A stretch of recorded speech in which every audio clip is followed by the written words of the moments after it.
Tanakwe Ana, Kia ora, Greg. thanks so much for coming. Really excited to talk to you today. Yeah, it's my pleasure. I'm excited as well.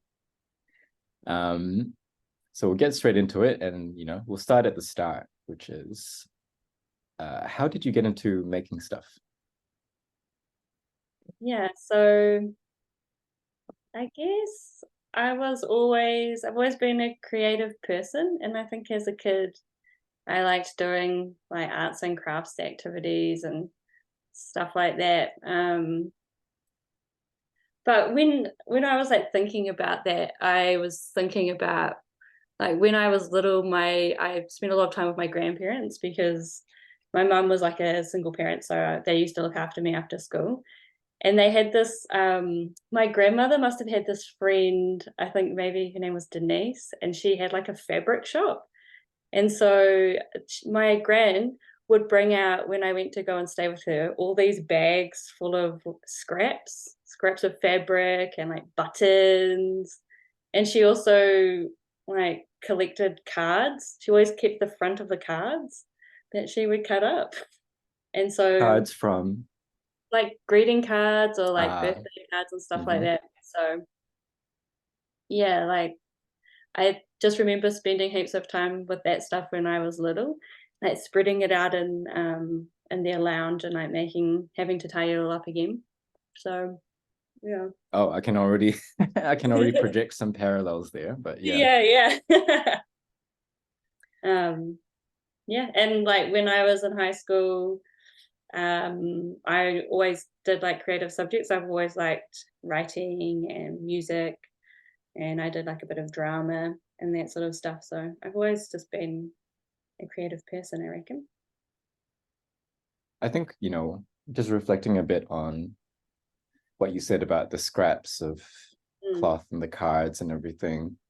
I guess what's interesting, um, reflecting on some of the different responses I've gotten from, how people have gotten into, this kind of work, especially when you're a child, like making stuff and playing, it's not very easy to distinguish.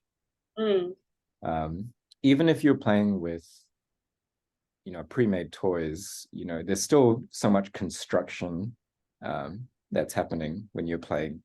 And yeah, I'm sure we'll come back to play later on. mm. Um, so in high school, alongside, you mentioned music. That's interesting. I don't know. I don't think I knew that you did music. Yeah, I actually did a lot of music. I was like kind of a nerd, so I was in the choir. Was in Of a course. competitive choral choir that we traveled just around, like we traveled to Hawaii. Competitive choral choir.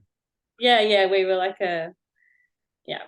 That, and so I did heaps of singing with them, and then I also, when I was in high school, I learned to play the guitar, so I liked writing songs. That was one of my, and actually, Greg, I think if like when I told my music teacher when I finished high school that I was going to go to art school, he thought I was going to go to like be a composer, and so he was Wow.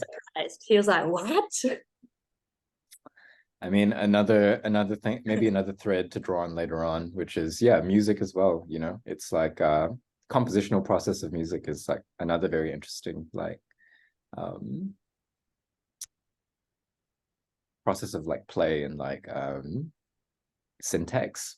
It's definitely writing in quite like the formal sense as well. So yeah, that's definitely also another um I guess parallel life that like you might still see echoes of. Hmm. You don't still play music or like make No, music I or I don't.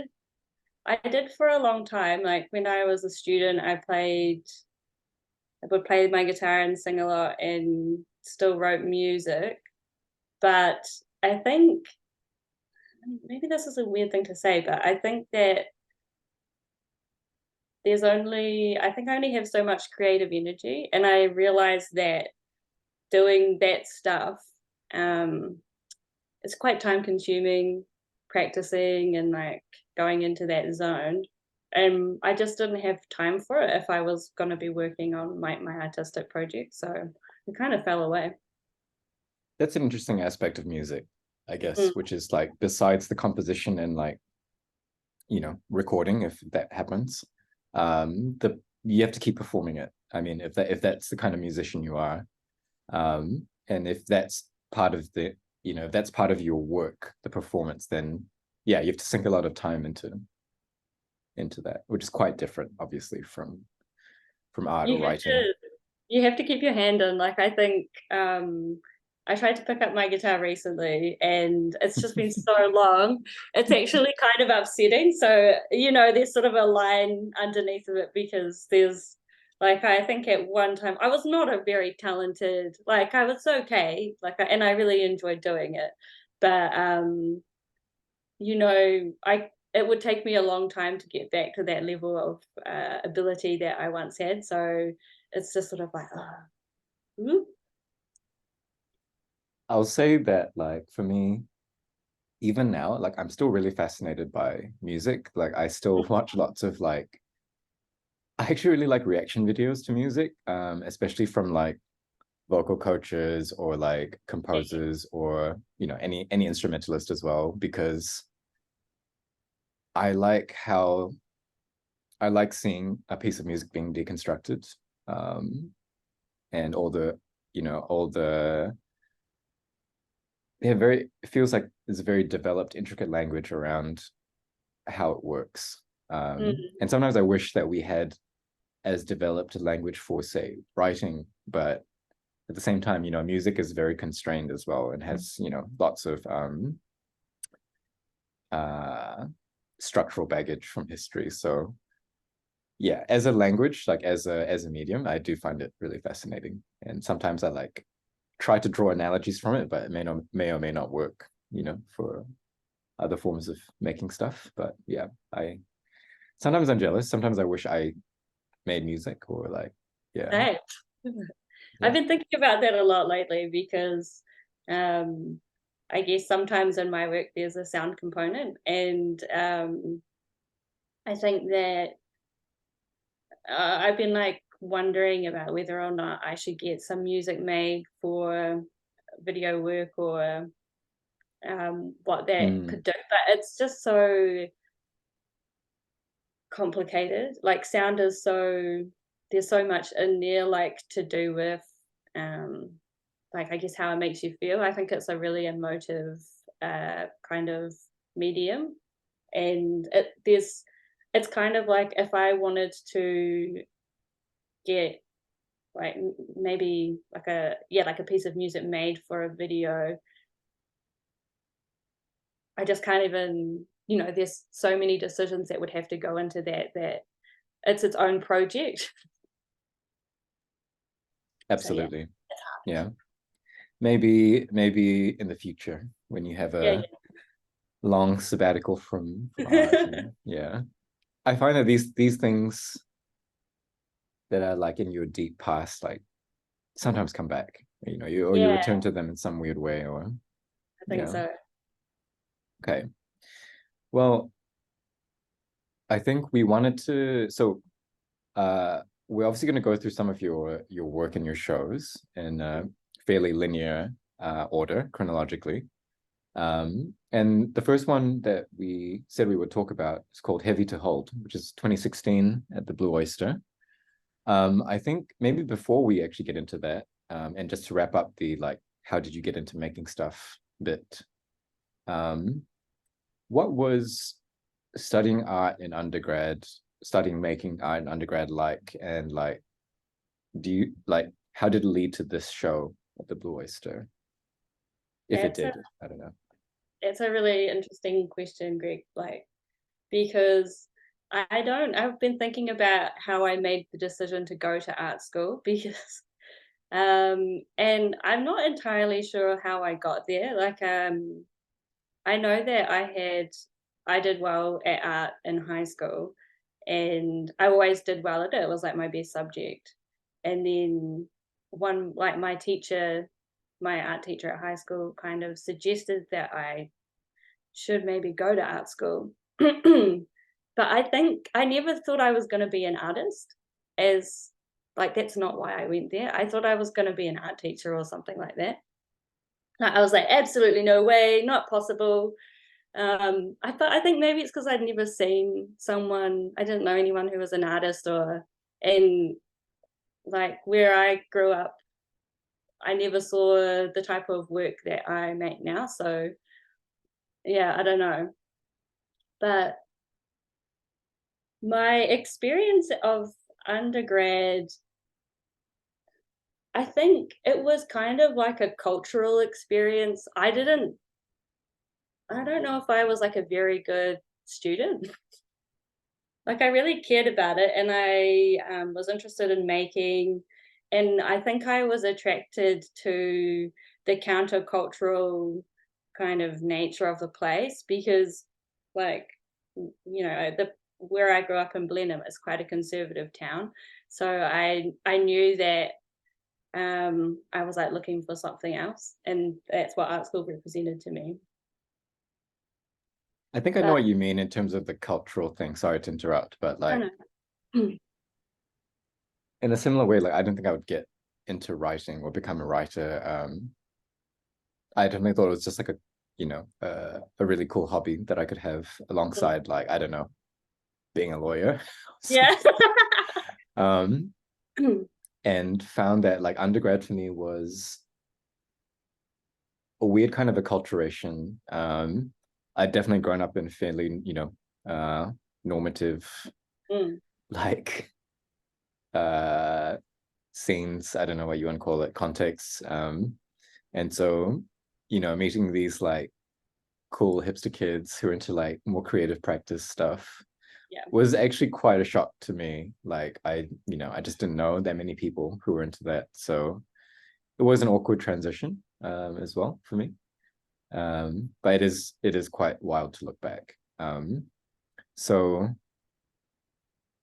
in terms of that journey for you, like, did you already know the kinds of things that you, in terms of like what you were making, like how did that progress through undergrad? It's totally like, when I look back at my undergraduate work, it's completely unrelated to what I make now. Like, almost absolutely. I did learn to, I think what I what I learned the most when I was studying was the sort of about like more formal things. So just about like space and materiality. Um yeah. And I guess like I did a bit of welding. I was making these like metal sculptures, but they were really kind of, they weren't like full of meaning really. They were just kind of expressions of shapes and stuff like that. And um yeah, the art school I went to, Ilam, so that's in Christchurch, and they're quite a traditional school, so it's broken down into disciplines. And I went through the sculpture department there. And at the time I was there, the disciplines didn't really mix together. So you stayed in your department, in your sculpture department, and we had one teacher to our department. So we had 1.5 teachers. We had, but those were sort of the main people that we talked to during our whole kind of undergraduate experience, which I personally don't think is the ideal way to kind of Were there start a lots of creative practice, but so I really didn't, and we also, there wasn't a lot of writing or theorizing encouraged. It was like the ideology was a real like thinking through making process, and that for me does not, it's like not really the way I work at all. Like so would you I say it was like very can't. very either driven by like the materials you're working with or by the history of the processes of yeah, that's It was about material exploration. So kind of the big tenets of our studio, the sculpture studio, was you turn up to the studio every day, like you're there 9 to 5, like a job. And then when you're in the studio, you should be making things the whole time, like Hmm. and if you're sitting around not making, then that's probably a problem. And we didn't like as the first time Interesting. I went into our department, there was no, as far as I can remember, there was no written component of the study. So we didn't really learn, or I didn't learn to like contextualize myself within like a discourse, or like I found it really hard to know what I was making and what it was about. So it was really just, yeah, formal stuff. Super interesting. Like, what about what did y'all like talk about with regards to interpretation then in that kind of context? We talked about like references, so like sculptural references, um, but we had. I'm not trying to bag the school entirely, but I'm No, of just trying to course. give it some context. Like we, as part of our degree, we had to do these mandatory art history papers, but the art history department had quite had not very many lecturers, and the subjects were quite small. So the big reference point for us was like American sculpture of like the 60s, 70s, and 80s, which is Amazing. like, it's good stuff. It's good stuff. So, we were all like quite interested in like casting, for instance, and like land art. But uh I guess like performance was like a little bit out there. We did have some performance, like one performance artist in our cohort. But it was pretty traditional, pretty object based, and like very just, yeah, about like materiality and form. It's funny how, something arbitrary like the composition of your teaching staff like really Yeah. informs the biases of the school. Of course it does as well. Like at English, in the English department for me at Auckland at the time, there were just a lot of like Victorian Yeah. era scholars. So we just had a very heavy bias towards Victorian lit, and I just read a lot of Victorian literature as a result. But yeah, it's pretty arbitrary in that sense. Um, okay, so with those reflections, I guess, on undergrad, and I'm sure we'll come back to some of that. Mm. How does looking back at Heavy to Hold, and your experiences as an undergrad, like, how do those map to each other? Yeah, they do link up, like, so because that work I made, like Heavy to Hold, I think physically it does have, and like even conceptually, I was thinking about like some of those land art practices. So,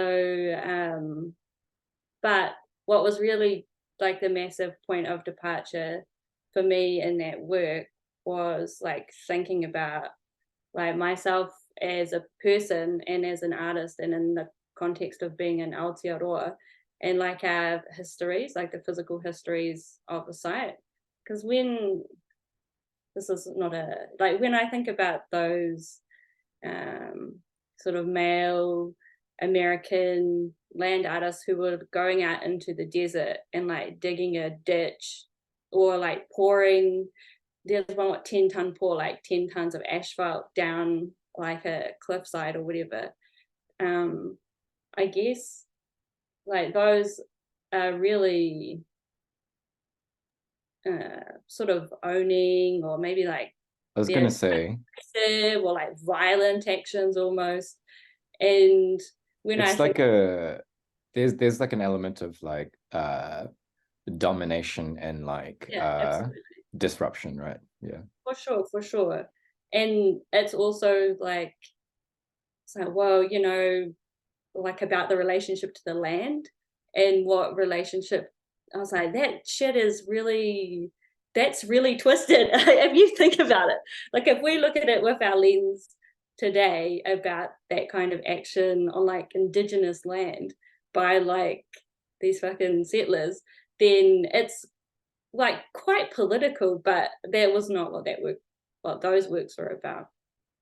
But yeah, I guess when I started making Heavy to Hold, I was like sort of rethinking about those land art practices and I guess just how some of the actions, if I undertook them, they would have really different meanings.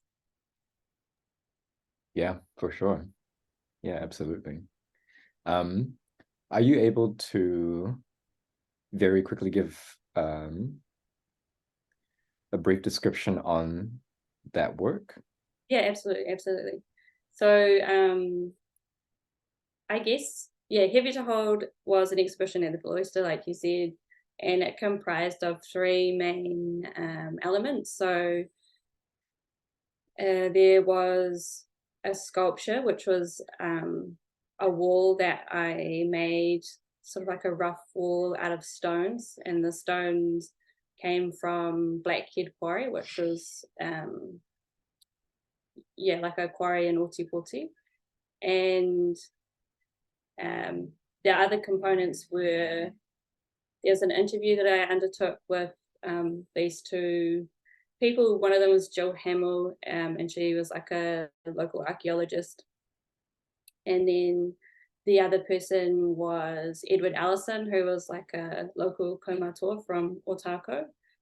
And then the other element is a video. So yeah, and I guess the way that the project came about was when I got invited to do a residency at the Blue Oyster over the summertime.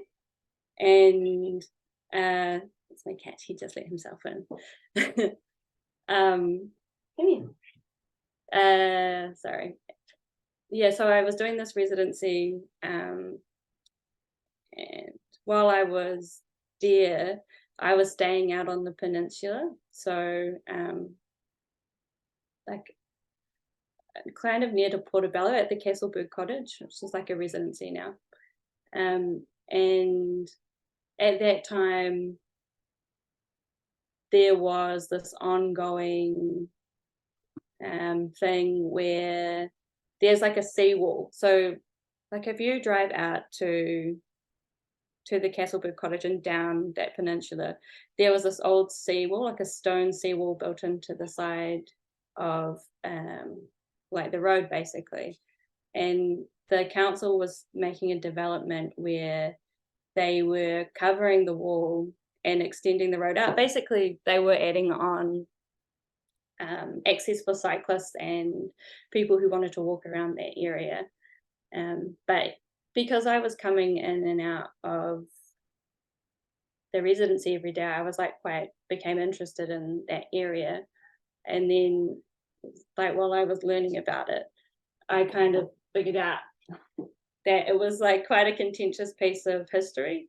So like one of the things about the seawall was that it had been, I don't know, do you know much about seawalls, just as a general? Not particularly. Okay. Well, they're kind of weird structures in that they're supposed to stop like tidal pressures on sort of like man-made infrastructures. So what happens with a seawall basically once it starts getting built is that it always needs to be maintained and repaired. So that wall had been started in 1860, and then there was also a period where I think it was in 1870 and 1880 where prisoners from Parihaka had been like detained and brought down from Taranaki like down to Dunedin, like so really far from home. And they were part of the prison groups who worked on making this infrastructure. So that was kind of like the context of the research, I guess. I mean, I imagine we'll get to talk about some of the like material execution of that. Yeah. But before you get to that, I just want to ask, like, did you already have a sense that that site would be significant to you, or was it just something that emerged over your time spent It there? just emerged. Like when I went down there, it was sort of a crisis. So I went down, and at that time I think I was working like 4 days a week. And so I had the residency for 3 weeks, and then I had a show open at the end of the residency, and I didn't know. I can't believe now that this is how it worked, but I didn't know what I was gonna do for the show. I think I had because I, like, was working most of the time, I was thinking in my mind, like, "Oh, I never have 3 weeks of time all in a row to work on a project." Like, I was working maybe, like, 1 day, in the studio, maybe 1 or 2 days in the studio. So I was like, "I absolutely will be able to, like, come up with something and execute it within this time period." Um, so I didn't know what I was gonna do, and I thought I was gonna do some kind of, like, window-based light work, and then when I got down there, I, um I guess I just became interested in the place from yeah, I just became interested in it, but because it was such a short period, like, once I identified that interest, I had to make a decision about what the subject of the show was gonna be, and I was quite nervous about it, but I guess I just committed to it. Okay, I guess the question here for me as well is like, had you had you uh had a similar approach to any previous works? No, not at all. Interesting. So, I was, like, going in blind, basically. Yeah, it was I had never done, like, a research-based project before. Up until that point, I had been doing I had graduated from art school, and I was like, "I don't make sculptures anymore. I'm a painter and I'm a drawer."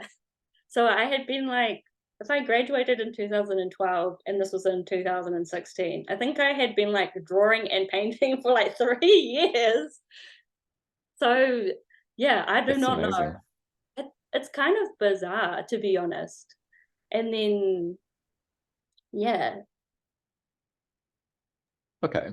So maybe I'm tell us. Oh, no, you go. no, no, it's fine. Yeah, I think maybe as we go on, maybe some of these things will get clearer. But I did now want to ask about like what was the process of constructing or reconstructing the wall? It was, just with that one particular work. Yeah. Yeah. Well, I guess, yeah. So the reason that I wanted to use that blackhead stone is because they were burying the historic wall and covering it in a geotextile and then increasing the side, the footpath and stuff like that. And they were building a new wall. And what it was built out was this basalt from Blackhead. So I knew I was interested in that material. And while I was on the residency, Chloe Gagan, who was the curator there at the time, she facilitated me to go and visit the quarry, which was like really interesting. Very cool. Mhm. Yeah. And I don't know why they let us go, to be honest. Because usually those sort of industrial places are not that keen on sharing. But anyway, so we went out there to have a look, and the stones are they're basalt. They're like strung, and they form in these like hexagonal shapes. So they're perfect for stacking because they're like self-stacking basically. Um, but there was also sort of drama, like there was drama with the Blackhead Quarry as well, because that site, it's like one of those places where the Queen's Chain, like the Queen's Chain, which is like where the sea, it's like an area between the sea and the land, which is Yeah. owned by the Crown, basically. And so on the part of Blackhead is like a head, like a sort of lumpy bit that goes out into the sea, creates like a windbreak for the surf. But the chain had never been drawn on that part of the map. And so basically it's somewhere that shouldn't be quarried. But because of this sort of administrative technical era, it has been able to, yeah, like people have been able to extract the materials from there. So every step of the way, I yeah, for that process, it made me realize that every single thing is like very complicated. Like there's lots of meanings in every bit. And maybe we come back to that earlier notion of like play, discovery.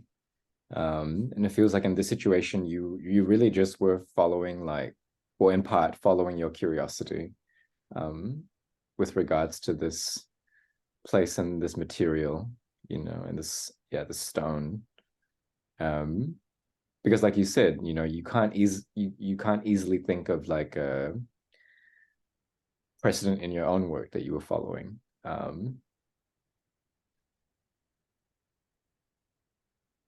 Yeah. But the process of actually putting the wall together was taxing. The stone is very heavy.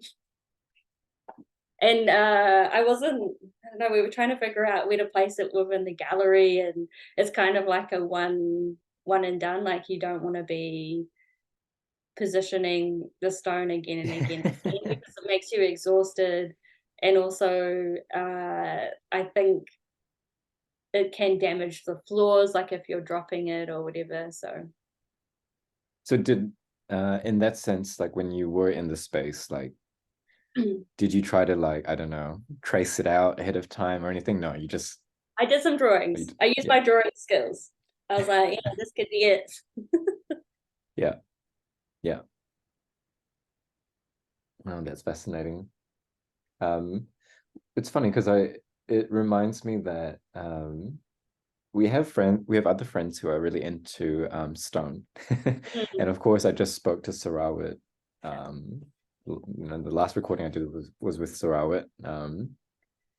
And they use a lot of limestone, and that has a lot of historical significance as well. But the other thing that reminds me of is even though I don't really read that much philosophy anymore, like there's a very Deleuzian idea that like our mineralization was a really important, we've gone through like a few different stages of like what he calls like mineralization.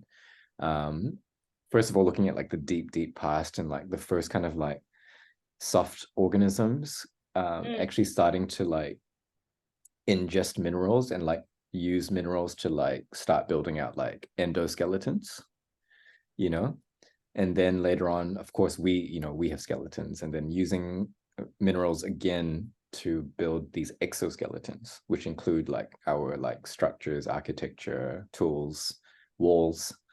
And yeah, following that flow of like mineral or like material is like quite a fascinating thing in of itself, because it through history it definitely has its own strange journey. um yeah, in I guess, politics. And yeah. yeah, I'm always interested in stone as well because it's sort of so like ancient, like it kind of um we kind of use it for our own purposes, and it has like histories of use, like especially within cities, um and within the colonial project of like the beginning of cities and places. Usually those first buildings are made out of uh, like quarried rock or whatever from what is like right there.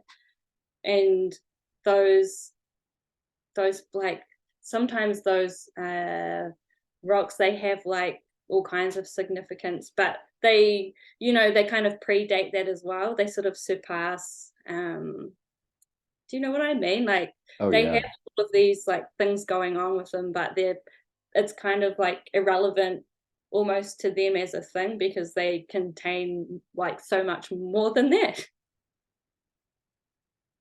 I mean, yeah, and obviously there's that whole deep cycle of Yeah. like organic matter like sinking back down into the earth, and then getting like Mm. uh programming brains coming in, but like, you know, what we call like renormalized, like it gets broken down into like the most base components, then gets packed into layers, and you know, it kind of starts all over again, which I find really fascinating as well. Okay, well, we'll keep minerals and rocks in mind, because this is not the last time they will appear. Is there anything else you wanted to say about this show? I mean, of course, there's plenty I'm sure we could still say about this this show before we moved on to the next one.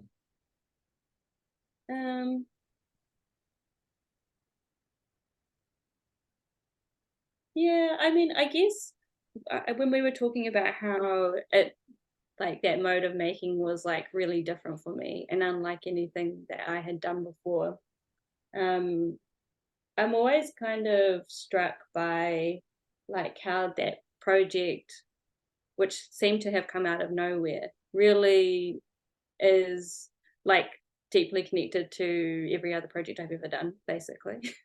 Like I developed within Yeah. that 3 weeks, like a methodology, like a research method, sort of a sculptural language, and yeah, like a process of like executing a project that I replicate still to this day. And I don't know, um, I guess some of it must have been latent, some of it must have already been in there. But I also, at the time, it was really challenging and difficult because of the time crunch. But I think that the time crunch is what helped me like actually do it. If I hadn't have been such an emergency the whole time, I don't know if I would have like developed the show in that way. It's weird. So appropriate as a metaphor, because we're talking about geology, you know, and rocks Yeah. form under like immense pressure. But no, of course, like I think we both have discussed in the past like how important constraints are or can Yeah. be. And sometimes I see projects as like these little like escapology, like Houdini acts of like how do I get out of this set of you know, Yeah. initial constraints or conditions. Yeah, in terms of what you know, how this emerged for you in such a short period of time, seemingly quite suddenly, like, you know, I think we can only speculate. Like you mentioned the kinds of play you were invested in as a child, like, you know, I'm sure all that has something to do with it. Maybe there was a part of you that was thinking more and more about the history of, you know, the Yeah. place and the politics. And yeah, it is amazing though. That's pretty magical. I would I would also never like do a project in that kind of time frame ever again. It was like a special thing that doesn't need to be repeated. Yeah, and that's the other thing about constraints. Like you know, they're definitely a gift curse. They're always going to be there, but like you can definitely say that some are maybe less optimal than others. Yeah. But yeah, I think, you know, we'll keep, you know, I've taken what you said to heart about the fact that that almost constituted like a blueprint for you for future projects. And in all honesty, not to make it about my work or anything, but I felt like that happened for me for the first book as well. It happened really quite suddenly. It was maybe like the last month or so of my master's where all these things kind of just like fell into place, and it like sort of revealed itself. I definitely don't want to say that it came out of nowhere. There was already a lot of like weird play that I was doing and a lot of pieces that I had, but yeah, similar to your story, like I was under some extreme crunch. I wasn't really happy with what I'd done. But somehow looking at it slightly differently, I was just like, oh, I can actually see this whole other path through. Um, but yeah, I think we'll return to this idea. Um, can we move on to talking about Only Fools Are Lonely in Yes. 2018? And I'll say this as well. I think it's quite convenient just because the first one is sort of indexed sort of to your undergrad. This one is like, where were you in your master's? End of your It was master's there? Or? the second year of my master's, so Okay. a final year. Okay. So maybe again this time, like tell us a little bit about the work. Again, doesn't have to be like a super exhaustive, comprehensive, it's going to be really hard to do on the spot, but tell us a bit about the work and like, yeah, we can start drawing some of the connections maybe. Yeah, And I'm so just listening. I'm just going to turn on the dehumidifier, but I'm listening. yeah, so Only Fools Are Lonely was a sculptural work that I produced for an exhibition at the Art Gallery. And it was made for like one of the lower gallery spaces. It's basically, I think, a 9 meter long cedar ramp, and on top of that ramp structure are 250 handmade ceramic tiles. Yeah. Handmade by who? Handmade by me, Sophie Davis, Deanna Dowling, some of my cohort from art school, so Essie, Cameron, and I hope I'm not forgetting anyone. I think that was the group of us. We made the tiles over a weekend, which was, yeah, it was really something. So at first when I Yeah, started how that, much wine and cigarettes were consumed? no wine and cigarettes. Oh, probably some cigarettes consumed by me, but we made them on campus. So, I mean, not that, but also it was like very, very hard work. We made them over the weekend. So at first, when I started the project, I thought that I was going to be able to just make the tiles myself. And I was like, yeah, I'll just like make, I'll be able to make like 5 a day or whatever. And then eventually that'll be enough for me to do this project that I'm working on. But as soon as I learned more about the process, I was like, oh no, that's impossible. You need to make them all in one go. And yeah, I'm not going to be able to do that by myself. Okay, amazing. Um, so that's a little bit of an insight into, of course, like the material structure, the material process. What was the process of conceptualizing or kind of like the emergence of this work? So I guess the work started. So Tina Barton, who curated the exhibition that I was in, she invited me to be a part of this show. And like at the start of the year, I guess, or maybe it was at the end of the previous year. So I knew that I had this project coming up, and I got given the space. And I guess like during my masters, I was trying to like recontextualize my own practice within a Māori art history, because that was not really something that I was able to do during my undergraduate course of study. And yeah, so I was like learning about, Māori artists, and um, one of the I guess I was also trying to contextualize myself within Wellington. So I had moved from Christchurch to Wellington, um, actually because my partner got a job in Wellington, but at that time it seemed like it could be a good time for me to like go back to study, because I had developed this methodology and I was doing projects and stuff like that. But I could kind of tell that um, maybe my practice needed a bit more support, and I needed to understand a bit better like some of the decisions I was making or the context that I was working into. So yeah, and when I got to Wellington, I was like interested in sort of the public sculpture of the place as well.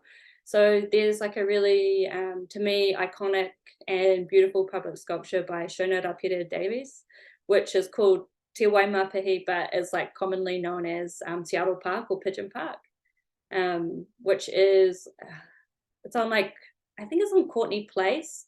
Um, and It's it's, between Manners and Dixon. yeah, Yeah. yeah, that's where it Mhm. is. and yeah, it's like made out of, I think maybe like 30,000 hand cut ceramic tiles. So like, a gargantuan amount compared to what I made. Um, yeah, so I was just like wandering around the city and like trying to like figure out like what the place was, and I saw this work by Shona, and I was like looking at the tiles, and I was like, this is a cool work, this is interesting. And but what really got me was like in some of the tiles there was like fingerprints in them, like, and handprints.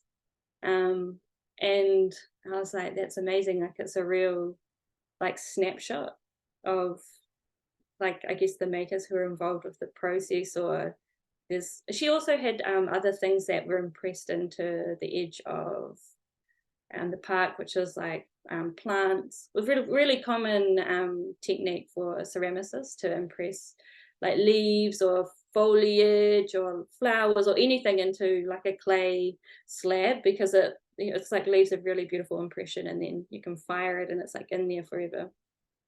But so I was interested in that work, and in Shona as like this amazing artist. And then the campus where I was studying at that time, so the master's department at Massey, is in the Dominion, what was the Dominion Museum. So quite like a potent place, and it's at Pukekohe. So like Pukeahu at one point had been bigger, and the earth was turned into bricks basically. So and this was also actually done by prison labor. And so yeah, and that's where we were studying. We were like, I was like working on that site where the sort of Puki had been, and then it had, like, the face of it had been changed and sort of shaved down to like a flat thing, and the material had been taken and kind of transformed into these bricks that were used to build like governmental buildings. And um, I can't remember all of the buildings, like, but like I think like a jail and like barracks and stuff like that. And on campus there's I guess like around the side of the campus, there's these big walls, like up the banks, and those bricks are all the same bricks that the prisoners made. And you can tell because they have like an arrow cut into them. That's like the maker's mark. But there's also sort of a small memorial with like a drinking fountain. And in in the memorial, like in the concrete, they've placed these bricks that have fingerprints in them. So they're like the fingerprints of, the people who were working in that industrial way. It's a very interesting history. And actually, just as a little snippet, the restaurant Hiakai, Monique Fiso's restaurant, is built above the kilns where they fired all of the bricks. So if you ever go to the restaurant, you can see the kilns underneath. So sorry, okay. So Sorry, that how was like a does lot of information. no, that was really good, like really cool context for, some of Wellington's history as well. So how does that tie into this work? So I guess I wanted to connect to the place where I was studying and the place where I was living by maybe repeating some of these processes. So that's how that's how I made the decision that I wanted to make tiles, because this is what that place was used for. It was used for producing like quite a practical, um, pragmatic thing. Sorry, I'm just getting a call. I'll just decline it. Oops.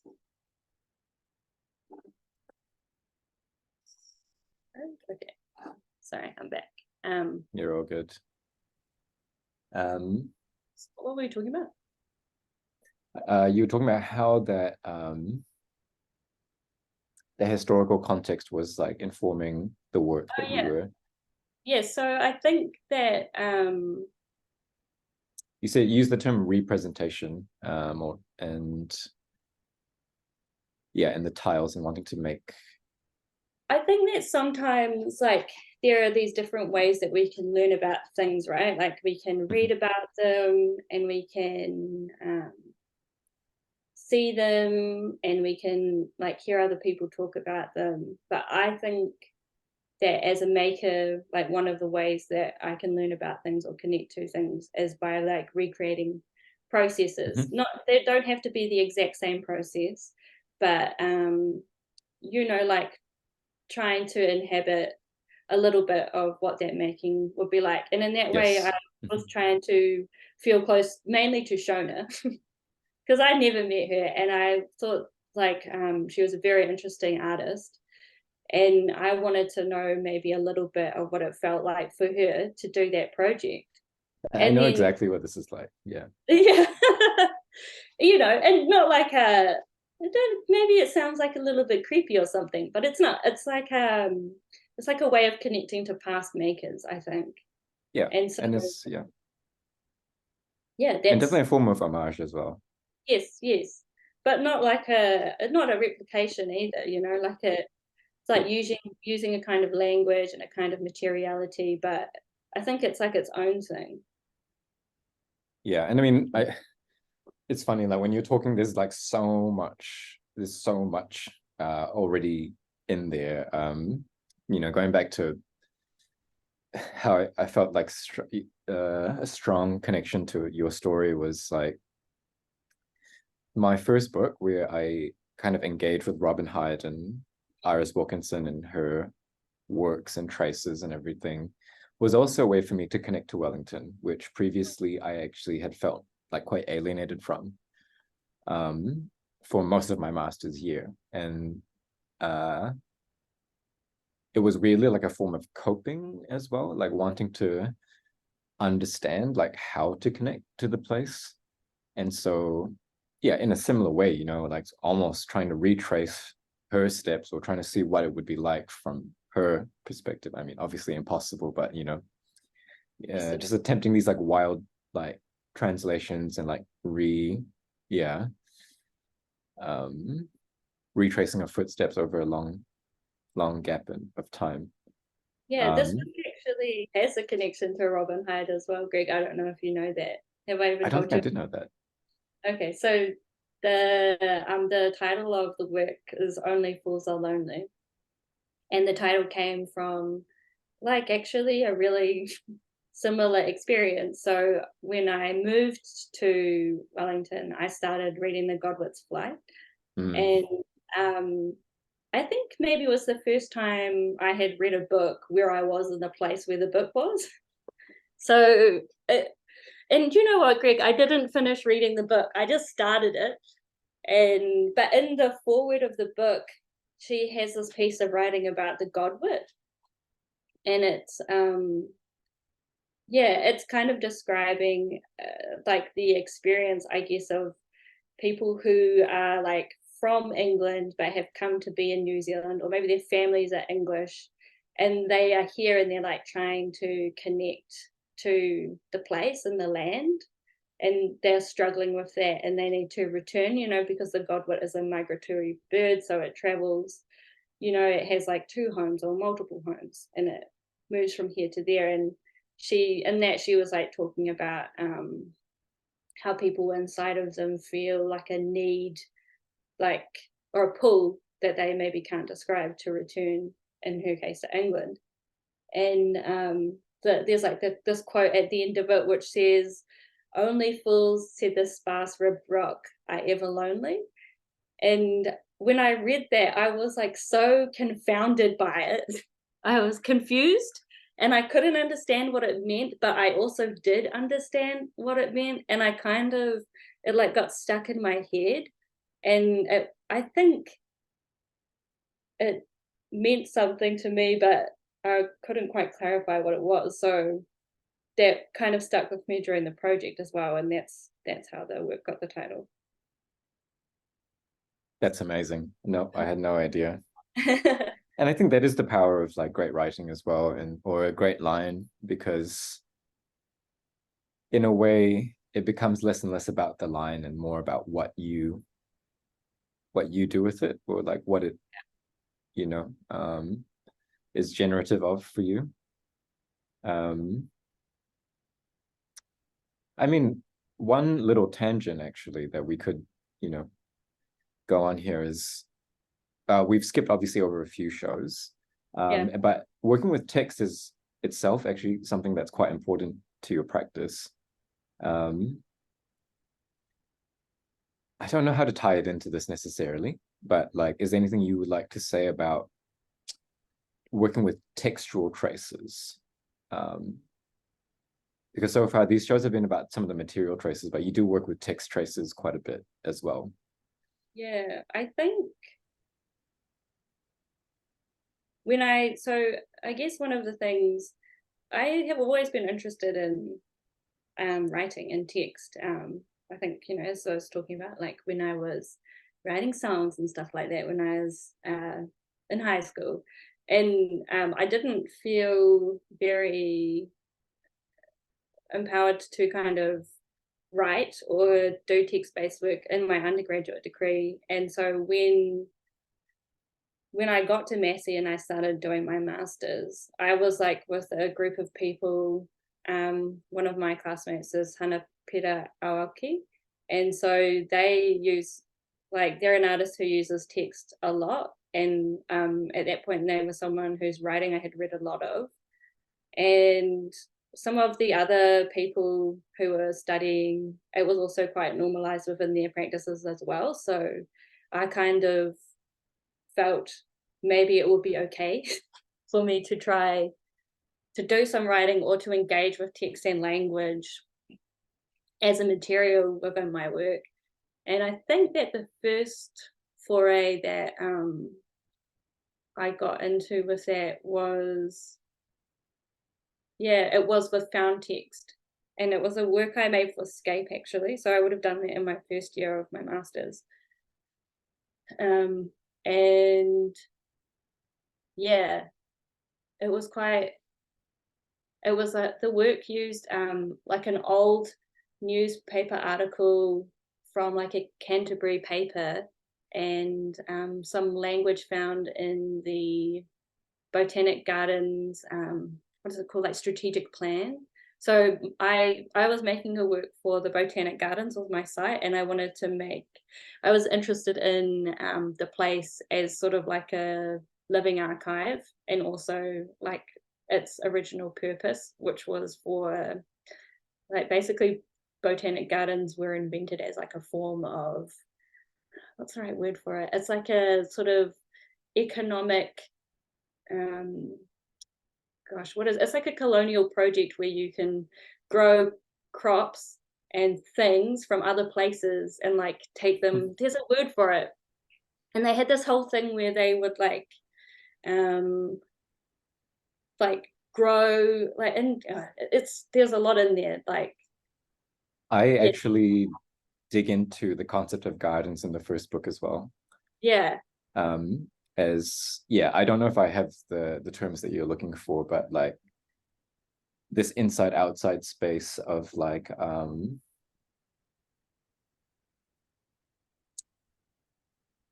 it's hard not to say like colonization or like capture or representation again, or some of it is quite a rich concept of like both control and stewardship. There's just like quite interesting tensions in there of like I think there's definitely like a poetics and politics of gardens. I'll Yes, just say yes. that. Yeah. But then anyway, yeah, that's a good contextualizing for it. But yeah, and in that project, I was using these two texts that kind of like I was contrasting them against one another, because the sort of strategic plan or whatever, management plan, whatever it was, had some like quite pragmatic language around having to deal with sort of some of the historic issues, because they have all these like trees that are like historic trees, and like the way that the gardens have been planted over times, there are like different people who they're not called curators. Or maybe they're the curators of the gardens.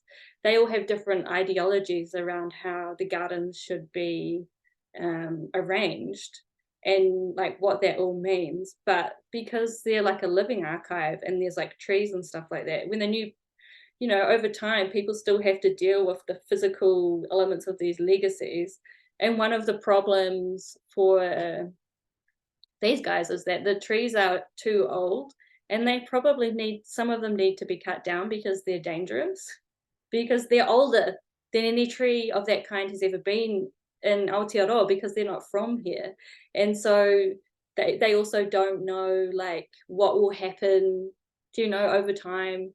And it's like a public space, and yeah, it's very it's very funny. But yeah. So I did this like text project sort of with those two found texts, and that was my first foray into sort of using language. It was applied onto the windows of their nursery, and it was I had like a sort of a strange experience where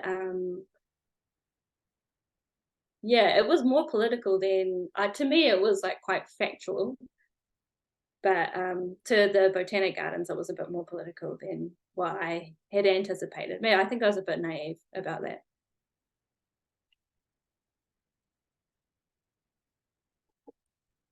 Oops, muted. I can definitely see a lot of parallels again between how you've treated found texts as how you've treated your found materials. And in a sense, I get this idea that like for you, our artifacts and our structures are also forms of writing, Mm, something like that, maybe. yeah, for sure. Um, and it is interesting again, coming back to that first show and that what you might term like a, not blueprint is maybe a bit too reductive, but this kind of like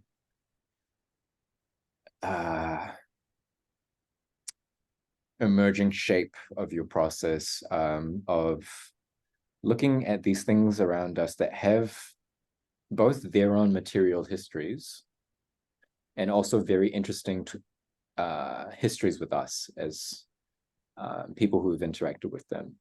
Mm,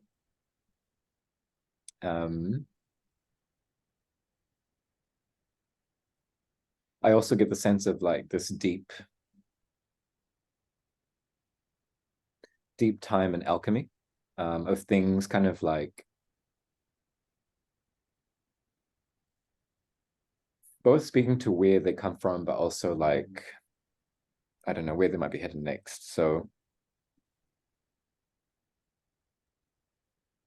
yeah, I don't know. I think that some of my earlier work and yeah, I guess even some of my more recent work, I've sort of been trying to grapple with like I guess what it means to be in a place, or like the histories of like our structures, or like things like a botanic gardens, like what is that? I'm like trying to understand it and like really get to like why its history, like why it exists, and like but I have to say like sort of that historical and like sort of these historic moments are quite full of conflict and often like pain, like mama, like they can be like really dark and heavy. um and I think at the moment for me, I'm trying to, or in the last couple of years, I'm trying to kind of move away from that and think less about the past and look more towards the future, and instead of kind of grappling with old problems or like our histories, I'm sort of more invested in trying to make new things or have new ideas, or you know I totally understand this. yeah. I guess in a way it's funny. Like when you dig into the past, there's always an implication of future. But I Mm, think it is also about where, like, how hard you're leaning into, which one. And same with the future, right? Obviously, when you talk about the future, the past is always implicated in some Yeah. way. So, but I get what you mean. Like this is a weird thing came to mind just then, which is like one of my English professors. I think this is when I was like an undergrad and like maybe grappling with all these things I've learned from like, yeah, like post-colonial, post-structuralist, postmodernist theory, and like really struggling with I guess on the one hand, that very postmodernist idea of like the social constructedness and like arbitrariness of everything on the one hand, and then and on the other hand, like this really fraught post-colonial context and history, and feeling like we just can't escape, all of this, and that like we're trapped and there's like no way out. And I think she said, I think, I don't know, she read something in my writing and was like, oh, you look like you're in this like funny place. And she brought out this model from, do you know the poet William Blake? He's like Yeah. and she's like, he has this progression of like innocence when like you just like, oh, I don't know these things, it's all fine. And then experience where you're like, oh my God, like everything's bad and wrong and we're trapped by the past and can't get out. And then what I think William Blake calls higher innocence, where you kind of you move past, or you take more for granted the things that you see as limits, and you're like, okay, that's just what we have to work with, but we have to work forward still, and not kind of like remain trapped in this like place of like angst or inescapable like fate, or the idea that like there is no future, that it's already been captured and totalized for you. So yeah, in a way, I think leaning into the future and hope is it makes a lot of sense. Yeah.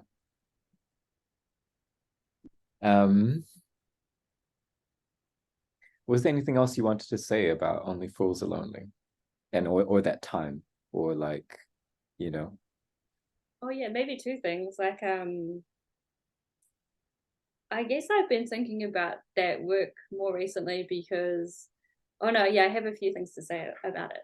But so because the work was eventually ended up to being purchased by Te Papa, and I've just installed it there, so it's like out and about again. And I can't remember if it was like last week or the week before. I like came down to Wellington to install it, and like it was pretty special to just see it have another go around. Uh, yeah, so that was cool. But I yeah, anyway, I guess I've just been thinking about the work again because it has, for me, I'm quite like project oriented. And sometimes I think about myself as like a big bucket, and I like fill myself up with all this information and understanding for the work. And then, I go all the way, and then the project is done. And then slowly everything sort of drains out of the bucket, and it's like ready to fill it up with new stuff. So I don't often look back at my projects, or I have started to in more recent years look back at them, but it's kind of a bit of a awkward, or like I'm like, what was I thinking? But I mean, I think it can give you this kind of almost like sense of like vertigo, because your work is also about going back and like looping back. yeah. And so you're like looping back on the looping back, which is like looping back on stuff. And I can see that it's like, yeah, this very like vertiginous, could be this like, yeah, quite intense experience. But I do want to tell a funny story about the work. I think this is like a good one. So, like, what happened with it after the exhibition?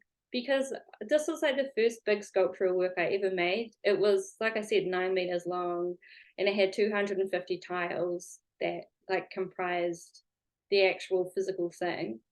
And it broke down into smaller segments. But I felt that work was like a special one, and I couldn't get rid of it, but I also lived in like a 1 bedroom apartment and I couldn't store it. So it ended up going like in a family member's garage for like years.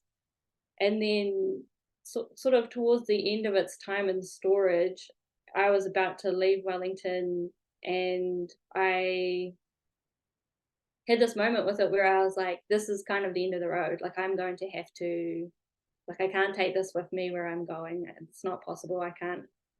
And I kind of knew that I was going to be moving around for a bit. So it was kind of going to go to the dump, maybe. Like, its time was going to be over. And then I guess I was like talking to Megan Tamati Cornell. She was like interested in showing the work maybe at the Govett Brewster, or there was like another exhibition opportunity for it. And I was like, that's great, so great. But I have problems storing it, and I don't know what I'm going to do with it in between now and then. And so like the work ended up being purchased by Te Papa because I like expressed this sort of concern with being able to hold on to it. But if it hadn't have been bought by them, it would have gone to it would have gone to the dump basically. So it's quite, there's like this funny thing about like what, like the work and like what is special and like what can you hold on to. It's always a real problem for me with making a work like that. I wanted to make an ambitious work, and I did, and it had this scale and all this stuff going on for it. But those things were problems for me as well. Yeah, you don't experience that as a writer. No. Or yeah. Yeah. It's funny going back to what you said as well about like you're saying like you don't re-examine past work too much. And so this was, yeah, that's funny because for me, like I feel like I've become all too aware of like past work. So every time I do a new thing, it's almost like it's just part of the spiral. And the new where I happen to be is just kind of like the accumulation of everything up to that point. So I actually go and force myself, and I often go and I make myself reread old stuff. And it hurts a lot of the time, but it's actually often also quite generative. But yeah, almost always awkward. But it's funny as well. What were you gonna Yeah. say? Oh, I was just gonna say I'm only just at a part of my practice where things are starting to come out again. Yeah, you're in You the know, like spiral. for most of the time I've been practicing, I've been like making new things, like pretty much exclusively. Like I'm always making a new thing, new project. And now some of the things, yeah, are having like their second outing. And I mean, I do want to point out though that like they're new in the sense that um materially they're distinct from previous ones, but some of the motivations and like the driving factors are truly similar, right? Or like some of the same places. there's a lot of connections between them all. Yes, like in a weird way, like it's maybe a weird thought experiment, but like I'm sure you could see them like kind of literally being stacked on each other and what that like that could look like. Not literally, of course, but in a more figurative sense. Like sometimes I think about the two published books and other things that I haven't published before, and I'm like, that could all just be like different ways of looking at the same thing. I don't know what that is. The same thing is, but I think different that lines through the I'm like, forest. do I just have one thought? Like, am I only just having time? Recursively, yeah, just being manifest in different ways. Well, that's the part where it is interesting where like you start to reflect on like these larger patterns in your psyche slash like the way you compute, the way you digest the world. Like I can already see through lines going all the way back from where we are now to like what you were saying about playing as a child. Like you obviously we could speculate on some of those through lines, but for now we can transition to talking about some of your more recent work. Yeah, sure. Um, So I think the next one you wanted to talk about was Trapped in a Kiss, 2021. Yeah, Trapped in a Kiss. So I guess I've just got my notes down here, that's all.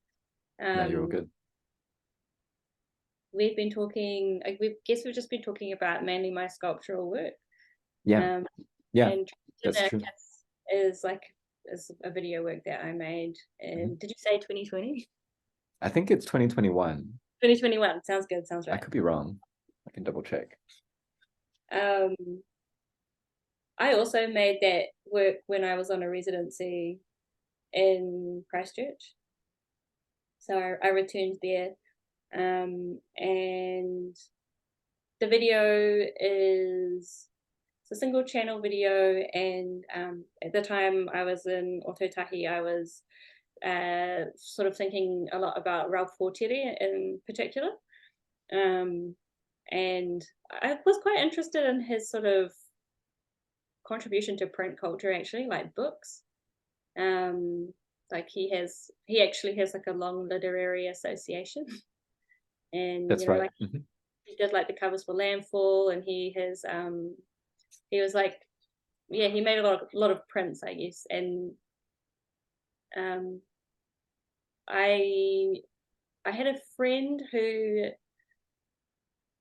owns a gallery, and her gallery is inside a building called Limeworks. And Limeworks was a print studio, and it was a place where Fortieri had created some of his prints that he was making. I think that they would have been lithographs. I think that's what Limeworks is famous for. They're like, yeah, stone-based prints, which is cool. And yeah, so that was like the starting point for my research around that work. What else should I say, Greg? What were the things that were driving you in this? So like, what were you looking for? I think at that time, I was kind of trusting my instincts. I don't always do that. So yeah, I had these ideas about that location. Like I had visited it one time, and it had gone in my mind. Like when you have an idea and you're like, oh, that could be something. And so when it was time to like write an application for the residency, I was like, oh, I'll bring back that idea because it's related to the place that I'm going to be there. And also there was like a big Fortieri retrospective on at the gallery, so I knew that I would be able to see his work a lot. And yeah, so the video is kind of made of two separate parts. One of them is in that Limeworks building, but you probably wouldn't know. It's like film of me or the back of my head, and I'm like breathing onto a window, and I fog up the window, and then I'm tracing into that like fogged up space with my finger the word hue or hue. And then the second part of the video is shot in my friend Peter Vangioni, who is like, he is a curator who works at the Christchurch Art Gallery, but he's also a print enthusiast. And he has like a bunch of printing presses at his house, and where like he is interested in letterpress particularly. So he allowed me to go and use his Albion press, and we shot there me printing just like a single word onto a piece of paper, and the word is one or one. And so yeah, those are the two components of the work. So yeah, I guess this is more of a languagey based work. I know we were trying to like get to that with some of our other conversation, but this one I think is right on the front. So well, it's interesting, right? Because I obviously maybe a bit of a stretch in making this analogy, but these language is also like your tiles, right? Yeah. That you have distilled from somewhere and represented and rearranged. Sometimes I think of, we've actually just in this conversation, there's so many like cool terms that we could use. But sometimes I think of projects as little gardens as well, you know, like they're little enclosures where you've kind of chosen from the outside and you've brought them in arrangement with each other, and just seeing how they play. And also coming back to you had this image of like part of your process, or how you see your process is like it's kind of filling up, and then kind of like maybe digesting or like distilling down, and then representing some of that like distillate material, right? And then if you think about how like the geological processes of like how stone forms and all that, you can see so much of this like I can just see these movements, you know, that are consistent, both in terms of like your process and also even in what you're trying to present. You know, in some senses, you're also in the materials that you're presenting, you're trying to trace their paths through these like constant like redistillations, you know, their histories of politics. And I think, I don't know, like I think I was having this sensation when I was talking to Sarawit as well. I'm just like, the intensity of the like richness, the density of like meaning and like possible relationships, you know, they're just like these prisms that like you look through, and every time you look through it, it's like something else that you see like refracted, or like maybe what I'm trying to get at, or maybe what I'm getting at as well, is that like I can see the process of making being not too dissimilar from the process of seeing. Well, yeah. I think that Yeah. it's interesting that you say that. I think like with this sort of prismatic possibility, that is kind of what I am trying to pursue in making something. Like for me, it's all very meaningful. Like everything needs to have a reason, or at some point in the process, there's a reason for all of the things that happen. But when it is best, in my opinion, is like when the outcome is not like too prescriptive, and so like it can kind of like blossom out into a million different interpretations, and that's when it's good, I think. I I'm so glad you said that. Like I think yeah, a couple of things I want to draw on what you said, like that I think are really important points. One is that yeah, in a way there's no shortage of meaning. Um Sometimes people look at something that's, you know, someone who's maybe not familiar with art and goes into an art gallery, and they're like, I don't know what this means, right? It's a really common refrain. But in a way, like being open to the possibilities of play and letting your brain do its thing, it's like meaning is, I guess that's a particular interpretation of what meaning is, like, you know, to go in and be spoon-fed something to some people is what is meaning. And then the second point of what you're saying is that meaning, first of all, like, yeah, drawing from that, meaning is this kind of form of like co-construction, right, with the person looking at the work, or it's happening somewhere between the work and the people who are interacting with it.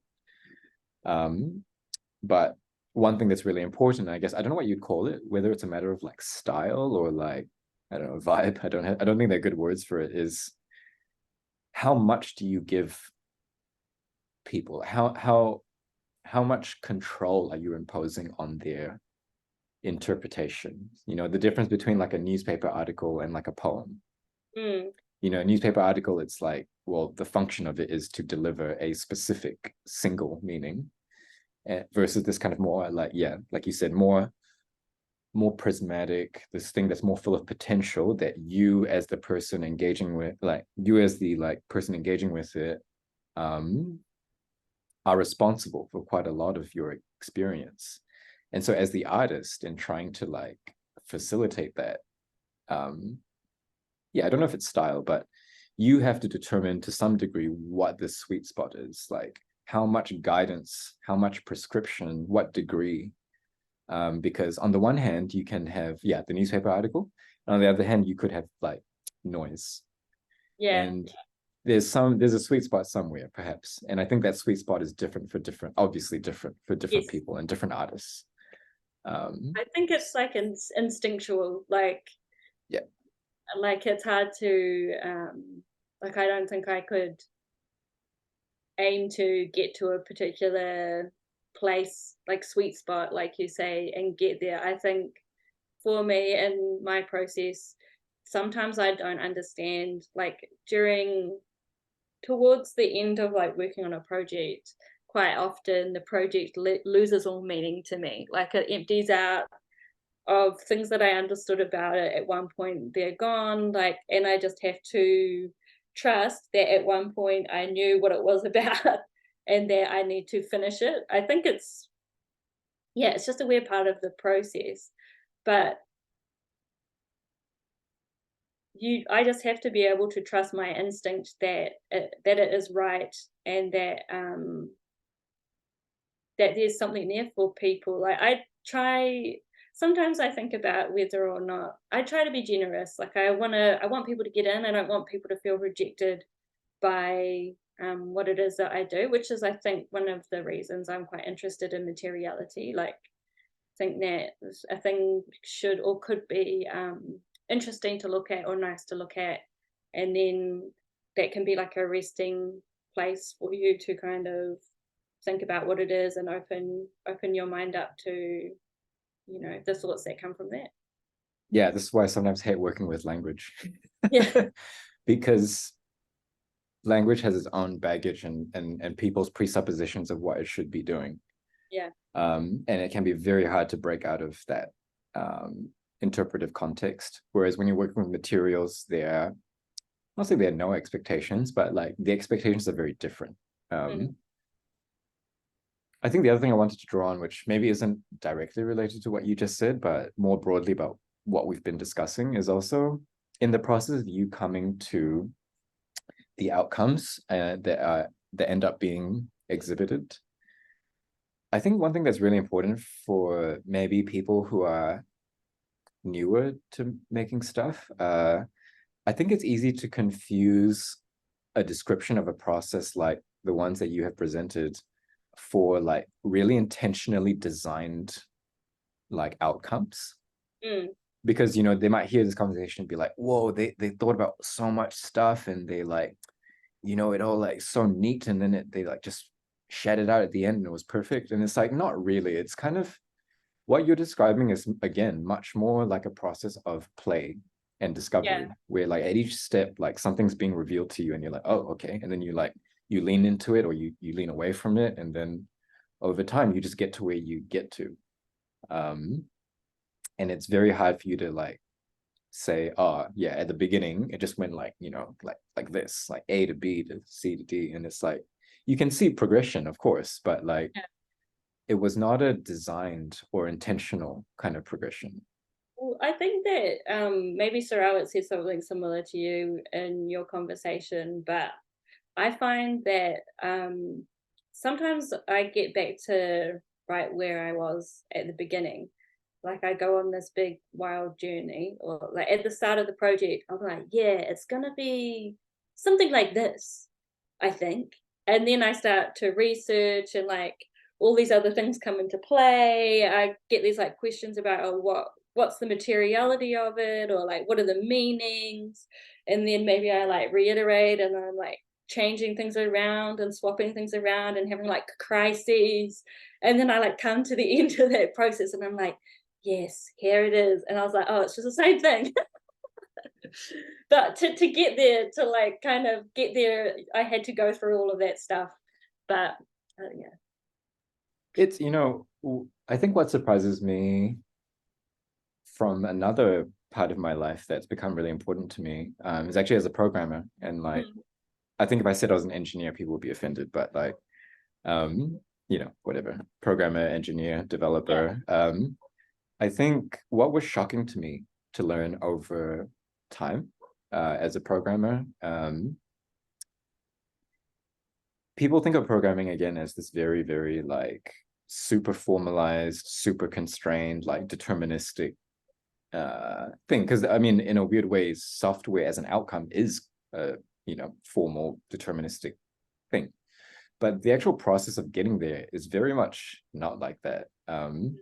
Especially when you have something that's quite complex in function that you want to build, you don't actually know often exactly how you're going to get there.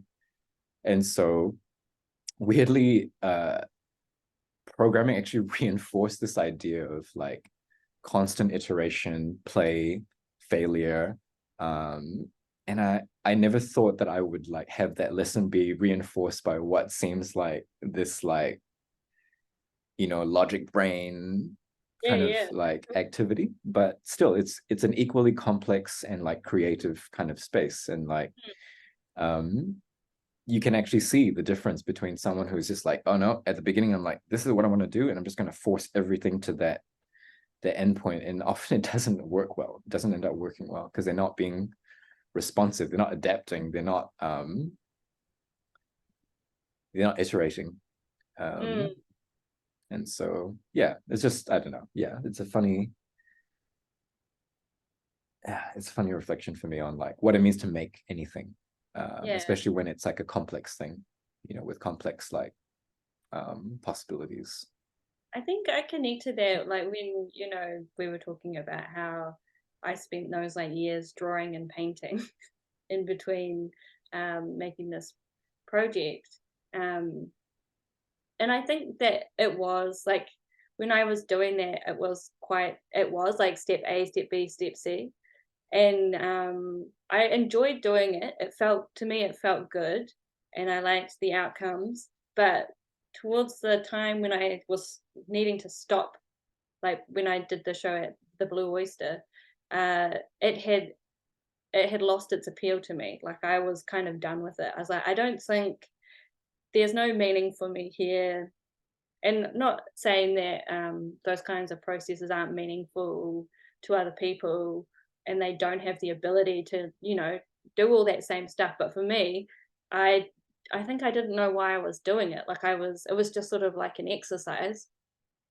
And it wasn't sustainable. Like it wasn't gonna keep me interested in making, and I wasn't really thinking things through or like having ideas. I was just sort of executing thoughts or doing diagrams of things. Do you know what I mean?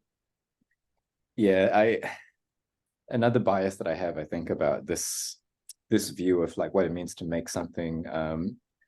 I tend to find that like if you have an idea and you think it's a fully formed idea that just needs to be executed, often those are not very good ideas. Like I find anyway. Like I don't know if this is true for everybody, but like for me, when I'm writing something, for example, like the process of it and the outcome have to be surprising to me. They should take me somewhere new.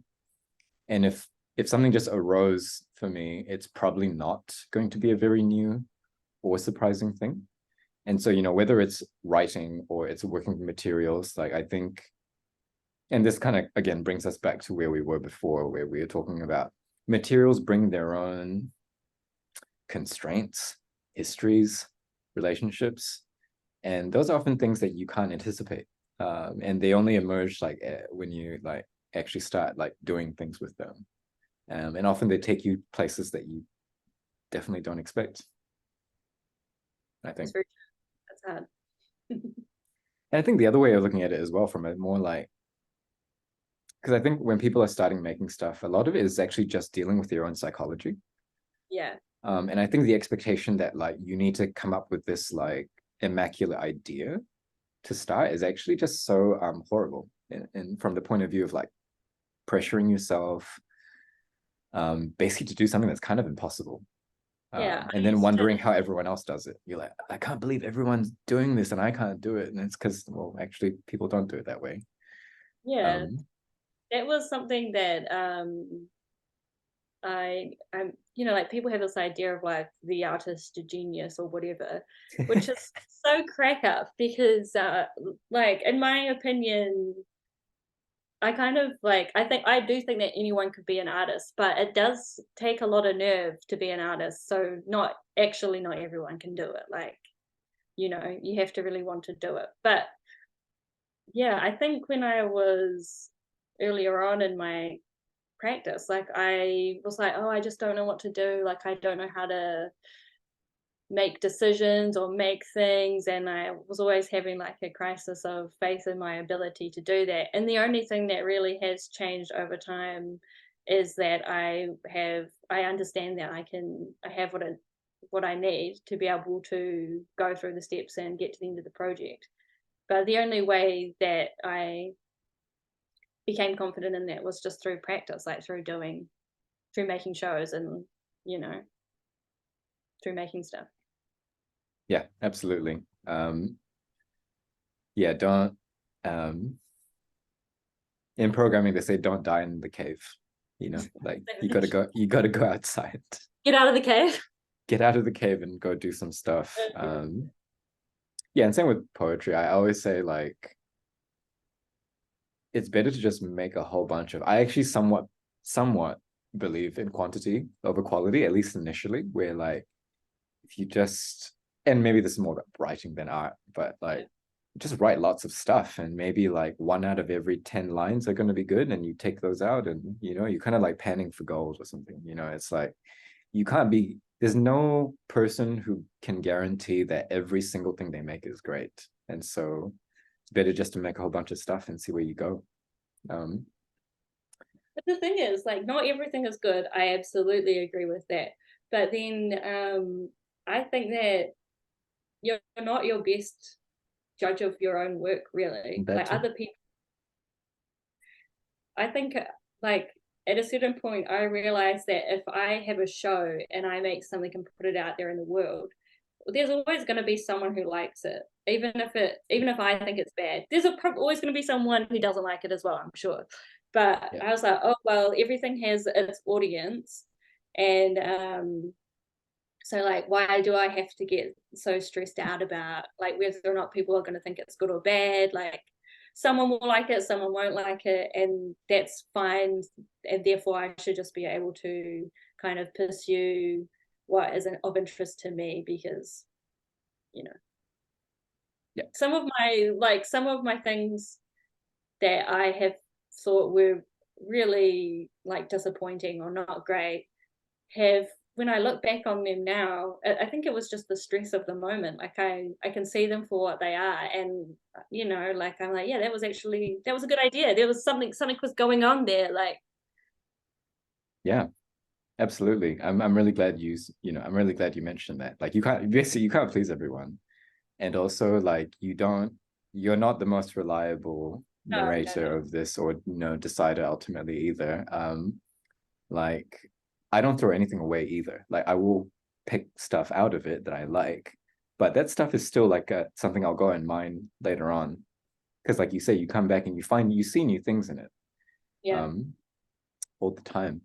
And for me, I also have like an inverse anecdote to what you were just saying, which is like sometimes the things that you like the most are the things that maybe shouldn't be there still. Like again, it may be a very writing centric anecdote, but sometimes, I can be really fixated on lines that I'm like, oh my God, that's such a good line. And you keep trying to force it into things. And you're like, actually, that line is becoming the problem.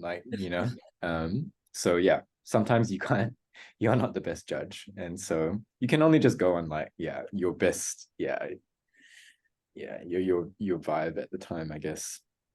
Okay, no, I think that whole exchange was actually a really good one. Like, it's interesting to talk about like, yeah, the psychology of like thinking about making stuff outside of the actual process itself as well. So I'm I've glad been we thinking got some of that. lately about how like high performance athletes have they have like a psychologist, right? Like for their Yeah, performance. And I yeah, think that at a certain point in my life, I would be like, why would that happen? They just do the thing, like in their body, they know what to do. And Oh, I think that for creators, we also need like a performance psychologist, because the more I make stuff, the more I'm like, yeah, you do really like hold yourself back, or you project sort of your feelings and emotions onto your process, but like actually to perform at your best, like for me to perform at my best, there's certain things that I could do to prepare myself to be in like a good working form, and I don't always do them, but and I'm not always aware of the sort of stresses, or like I guess one thing that I sometimes do is like if you sometimes when I have to work with someone else, I will project my own sort of insecurities about the project onto that person. So I'll be like, oh my god, this person I have to work with, they hate me, they think my project is stupid, they think I'm stupid, like, and I'm like, oh my god, I'm so stressed out about like why do they hate me so much, and it's just really really foolish. And I do know that, I know that I do it, but I can't help it. I have to rein myself in. I have to think about sort of my methods that I use in the world to.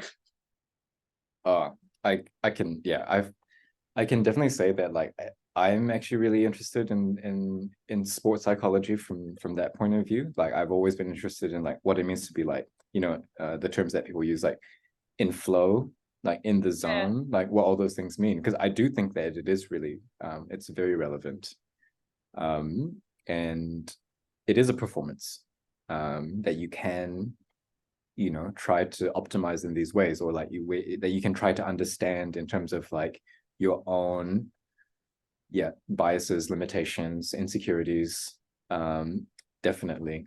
And maybe in the future, like that's something to think about some more, maybe, and draw on some more. um it has connections to philosophy as well for me, where like I'll just say real quick, um like I can't like say his name without laughing. Heidegger um like talks about these two different modes of like being, and basically one he uses this analogy of like using a hammer.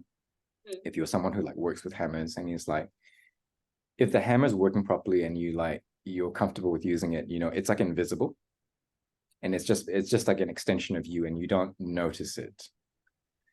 But it's only when something breaks, either the hammer itself is broken, or like your relationship to it is broken, that like things are lit up, Mm.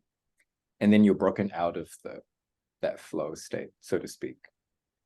And it's a different mode of like, one, I guess you could say one mode of being is like more reflexive or instinctive, and the other one is like reflective. It's like almost like a troubleshooting kind Mm. of mode that you get into, which is obviously not the flow, or like in the zone. Like in the zone, like everything's just like you're Easy. just in it. You're part of it. It's part of you. You're just going. Um, yeah. So yeah, I think maybe in the future I'll try to make I'll try to host some conversations around that. That could be really interesting. For sure. I ask people about that sometimes, like how they how do you structure your day as like an artist, or Yeah. like how do you deal with sort of the stresses and pressures of like working for yourself or working alone in a creative field. It's very interesting. I think, yeah, there's no kind of, I guess because well, most of us work in like silos away from each other, there's no real kind of shared, people do sort of do the same stuff, but there's not like a sort of shared That's why way. I'm doing this. Everyone's like, yeah, That's why I'm doing these. yeah, Yeah. Okay. So let's just aware that we're almost hitting like a 2 hour mark, which is pretty okay, amazing. okay, Doesn't really feel like it, but yeah. um so let's move on to The Woman Whose Back Was a Whetstone, 2021. Yeah. Um, where was this featured? So And can you that, give us a brief description of it? yeah, The Woman Whose Back Was a Whetstone was a project I developed for the Govett Brewster for a show curated by Megan Tamatikwa called Swallowing Geography. And in the show was Matt Peony, Shona by Peter Davies, and Kate Newby. So it was like a really cool exhibition, like a real special moment to be showing with Shona. It's someone who had been really important to me in my development as an artist, just to say that. And then the work itself, I actually worked on it at the same time as the video work that we were discussing before, Trapped in a Kiss. I was on that residency while I was working on the show, and I guess I was interested in the figure of this atua wahine called Hini Tuahuanga. So she's an ancestor, and there's like lots of different stories about her. That's one of the cool things about Te Ao Māori. Like everyone has the ability to hold multiple stories as being true at one time, which I think is like a really important and useful skill. But Hini Tuahuanga is like generally considered to be like the physical embodiment of limestone. So I don't know, maybe Sarawat would have talked to you about her as well. Like the limestone We is didn't sort get to. thought to be her bones, like her earthly bones, and that's a story from the south, so from Ngāi Tahu. And but aside from that, her body is used. So she's like the atua of sharpening stones. So and I wanted to talk about her because I was like, oh, if that's what you are the embodiment of, to me that means that you're going to be the atua of sculpture, because it's like about shaping things and making things.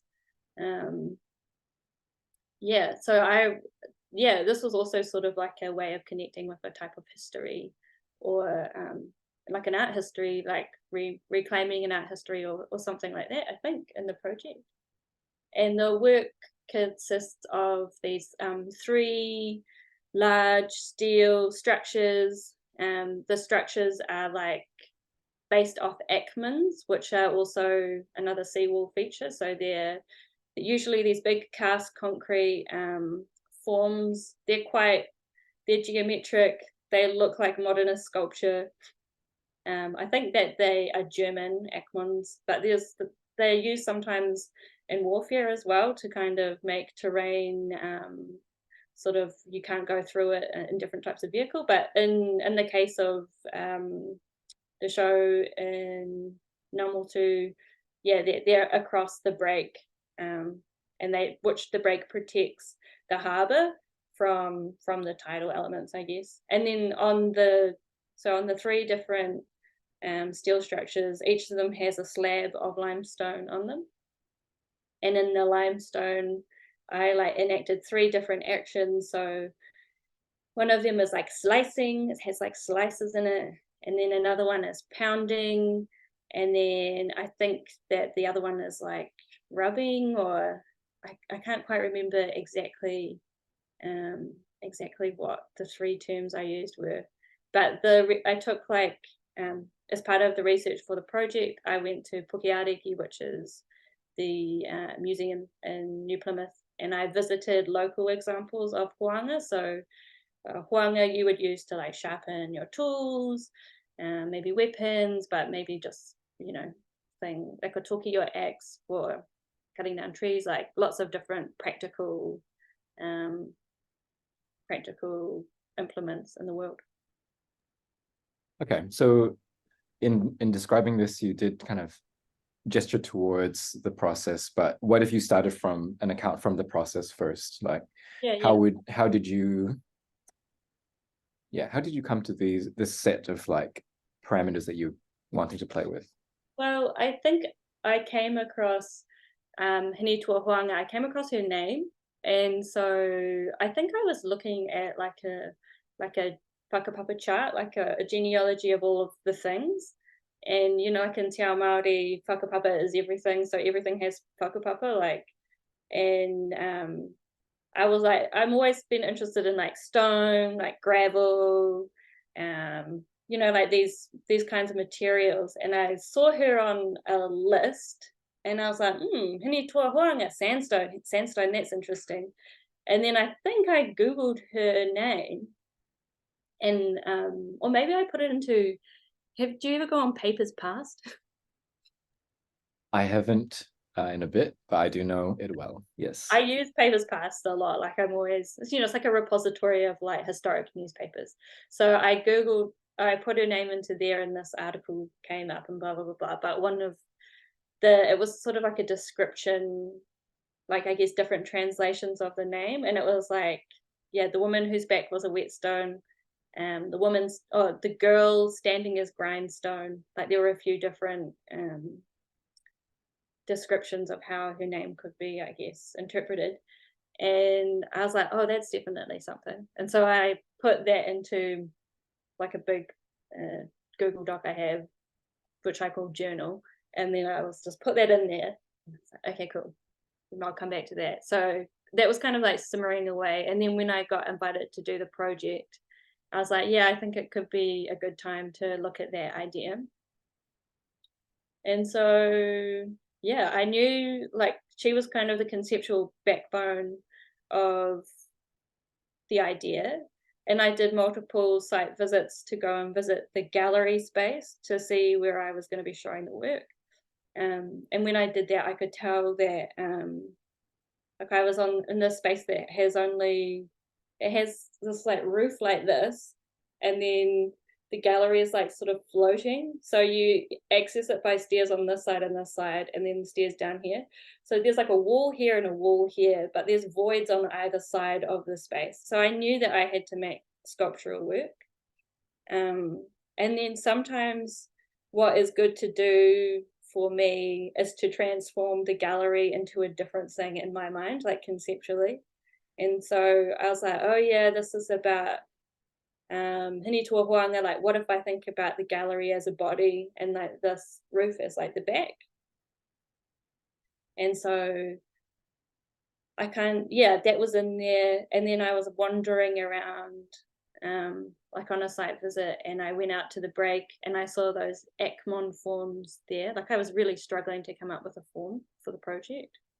Like there were like these thoughts and elements, but I didn't know what the outcome was going to be. Often like the physical outcome can come quite late in the process for me, like sort of emergency levels late. um yeah. Yeah, I mean, that was I think that account, you know, very clearly maps onto what we were talking about earlier, where like you had this initial impulse with Hinetua Hoanga. You know, that kind of was like the initial vector. You went to the space that added some constraints to what you could Yeah. do. And then it was just kind of like, yeah, again, successive like stages of like discovery, emergence, you know, play. And I should say, of course, in general, like this one, I can see like so many of the previous works kind of like folding in, like, you know, you are definitely already spiraling here, right? Yeah, Like, yeah, I was spiraling. because so many of your earlier interests are being compounded here, right? Whether it's from the Ekmon blocks, the Maori mythology, the representation of like various elements of architecture. You can see all these things being resynthesized again. And this one even feels even richer, like you've tied multiple major like strands together in this one. Does it feel that way to you?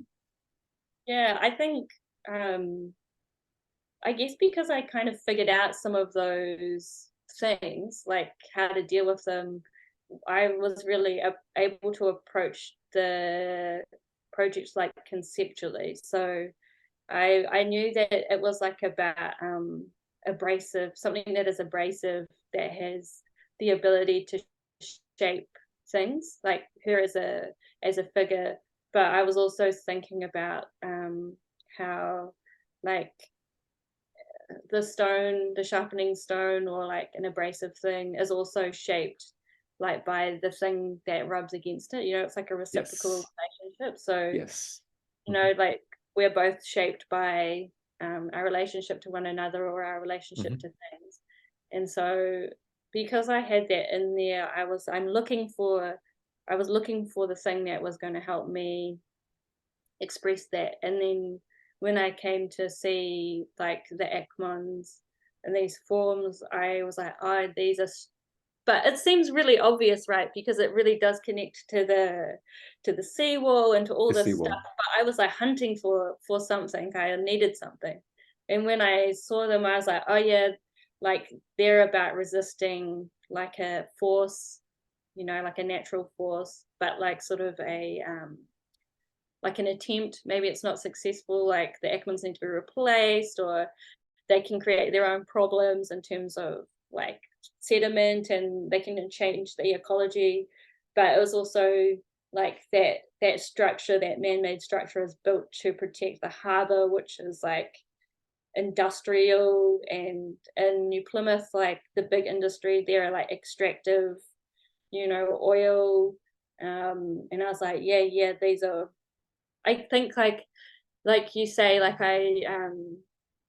it could be really simple, but there's all this other stuff that I could like spiral out into, and I think about and bring into it for myself. And that's how I knew it was going to be a good work, I hoped.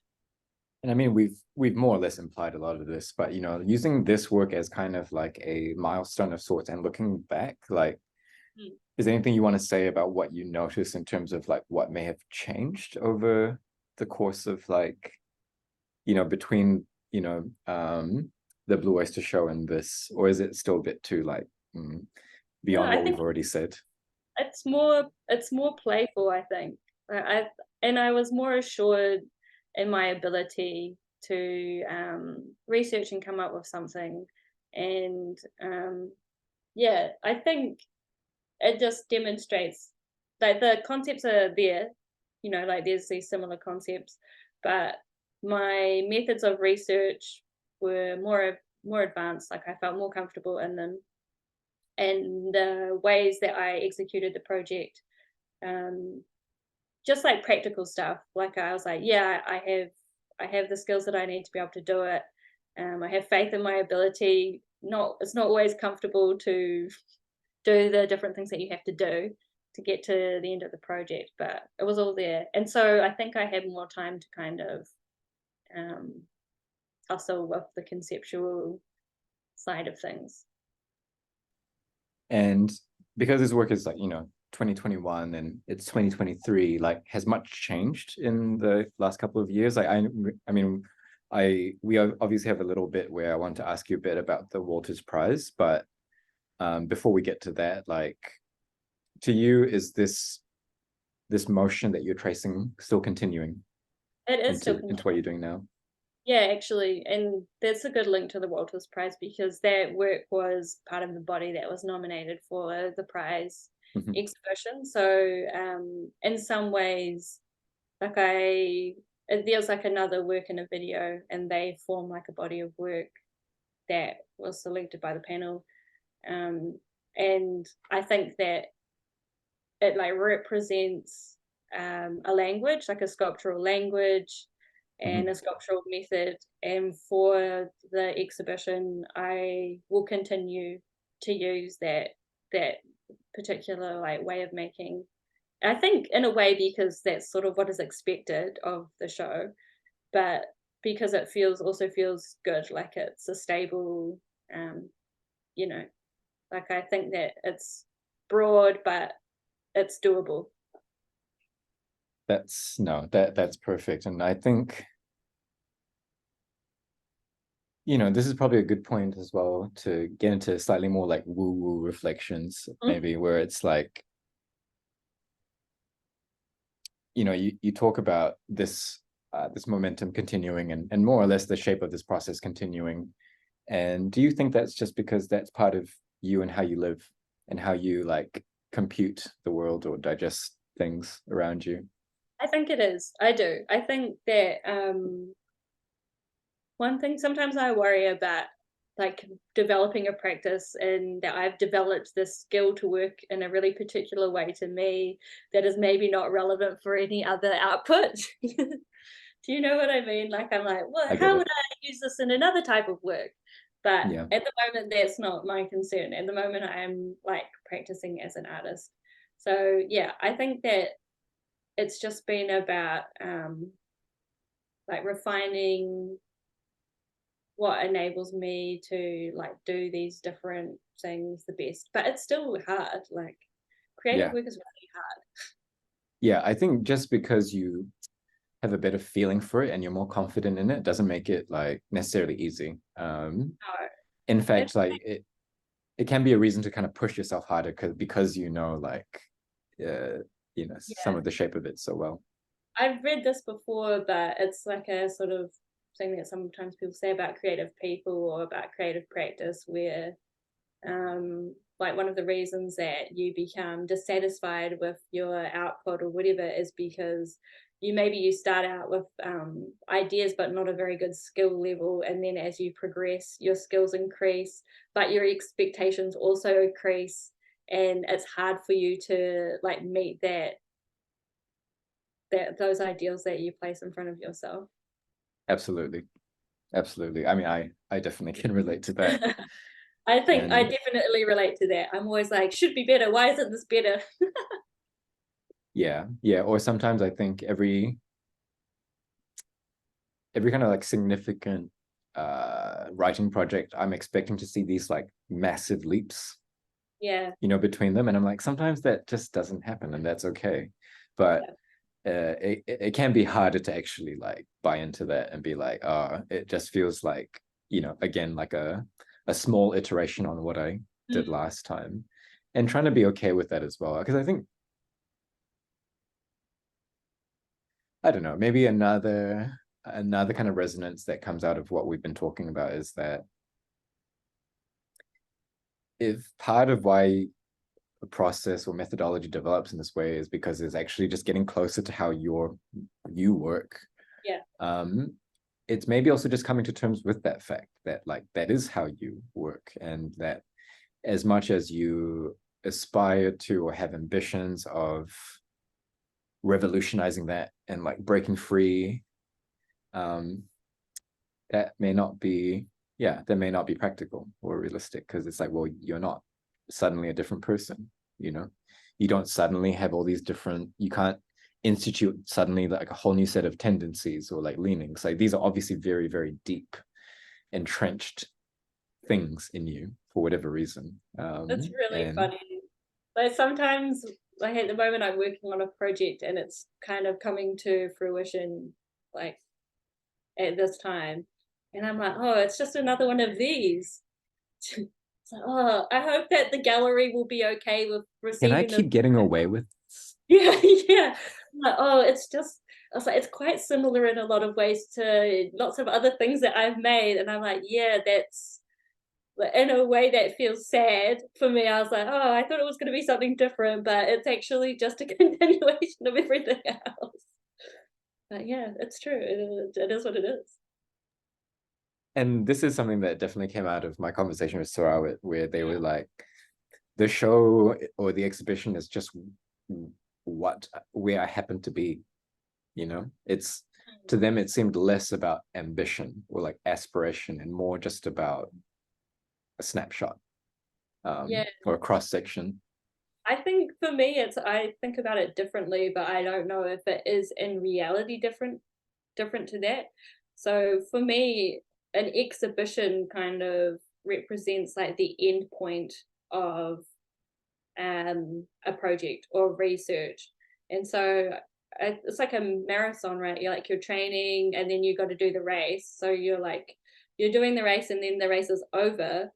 And yeah, I often feel like it's quite a big full stop on thinking. And then when it's time for me to start another thing, I feel like I have to start from nothing. But that's so silly because um, there's like a full library of other stuff for me to like be like, oh well, just look back at what you've done and use your methods. And Provocation here, but the idea does seem to run counter to a lot of what we've said I as know, well, I know. I think which is it's just interesting. a psychological. It's just a way. But I am getting more. I think I think the reason that I kind of conceptualize things like that is because at the start of my time making things, I was working like project to project to project, and I had quite a lot of projects. And at that time, I was like inventing these different methods. So like I did that heavy to hold, and then my next show, I had a work where I made my first video work, which was sort of felt quite random. And then I think I had another show that had text in it, and they were all new thoughts for me. And so because that was like so early in my practice, I think that it's kind of stuck over that. Um, like I feel like everything is, like when you start I know what practicing you mean. one way, it sort of feels like it gets set in. I think that's why I love the spiral, because it The spiral's im good. It's right. it implies that it's the same and different always. Yes. And There's yeah. in this project that I did last year, which was consisted of the other part of the nominated work, was the called Shelters and Roha Roha. Like that was the first time that I made a video, I showed the video, and then I was invited to re-show the video and produce another work. And that was it was really challenging for me because I had to return to the idea and I felt like I was done with it. And then when I like made the sculpture that kind of sat alongside that, it was like quite a challenging process, but it was the same process in a way. Yeah. Yeah, I think you can try to make a distinction, at least speculatively, Yeah. between what is new and what is not. Like, so yeah, I think you're right. Like, the materials can be new, the ideas can be new, but I think it's the foundation. It's like your kind of bedrock foundation Yeah, and yeah. tendencies that stay the same, right? Yes. And the overall shape of the process can stay the same, even though it's a different material, that kind of thing. I'm sure you could like, speculate on that in like a fairly robust way. But yeah, I think at the end of the day, it's true. It's both new and not new, Mm, for sure. mm. And I don't think there's not much of a better answer beyond that, maybe. Um, well, I think we're coming to the end of at least what Yeah. I have to ask you about. Um, Maybe was there anything else you wanted to say or reflect on, maybe when thinking about your life doing this as a whole? You already mentioned it's been 10 years since undergrad, and it's like, what is it like to live doing this for, in a sustained fashion? Like, yeah. I will say I don't want to end on a down point, and I won't. But it's really hard. Like, it's a pleasure. Like, it's really cool. It's really interesting and fun. Well, it can be interesting and fun, but making creative work is sometimes I feel so silly to tell people about it because other people have different jobs that are challenging in different ways. But being a creative maker is hard, and it's hard because the conditions aren't great. Like, it's not very well financially compensated. We don't really have an infrastructure in Aotearoa that can sustain us as creative makers, I don't think. So practically it's difficult. Um, and the work itself, I think, I guess, like I know I have the ability to kind of make maximum 3 shows a year. And that's quite a lot. I think probably 2 is a more appropriate amount. So yeah, I love doing it, but I do find it's very difficult. I'm glad you mentioned it. I think if we had more time, we could there's a lot to unpack there, and it's definitely going to be a refrain in, I imagine, all of these conversations that I'm having. I think with Essa, both Essa and Sarawit, we definitely got to talk about how hard it is, to live doing this stuff, and actually get by and do it in a sustainable way. Because, I would say, Anna, that like you're definitely like one of my most successful friends who do this, and like it's already really hard, so it's like, Well, yeah. I'd just like to say, Greg, that like that's really kind for you to say, but also the reality is like for me to like financially make it, it's not possible. Like I am able to exist practicing full time because my partner has a job that is well paid and we live in the regions, but like it's not possible for me to make a like a normal income off my work, and I have like a full-time amount of work to be doing.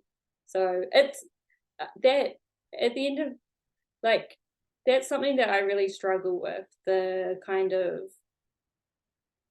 practicality of continuing to practice. And that's why I say that it takes a lot of nerve, because um, there's an uncertain, as an artist, I think you have an uncertain future. Like at the moment, things are coming to me and I have projects on, but I know that for someone like Shona, for instance, when she got into her like 50s, she had like a 20-year period of, oh sorry, she had that old, maybe a 15-year period of like having very little work.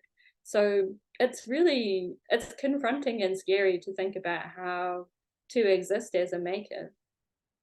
Yeah, and I think, at least as a writer, I can say that like it's very similar for writers. Like if the people who can write are the people who can afford to write. Like that, I think that is a saying that people say. And it's true. I work in tech, I get paid well, and so I have a bit more time. And that allows me to do writing and also things like this.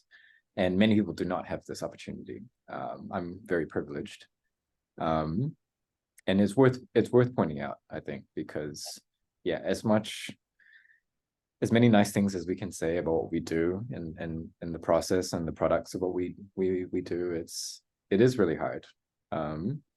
It is both existentially and materially challenging, we'll say, because unfortunately, like the way that we are rewarded economically or not is also unfortunately a reflection of how we are valued or not. And it can be quite depressing from that perspective.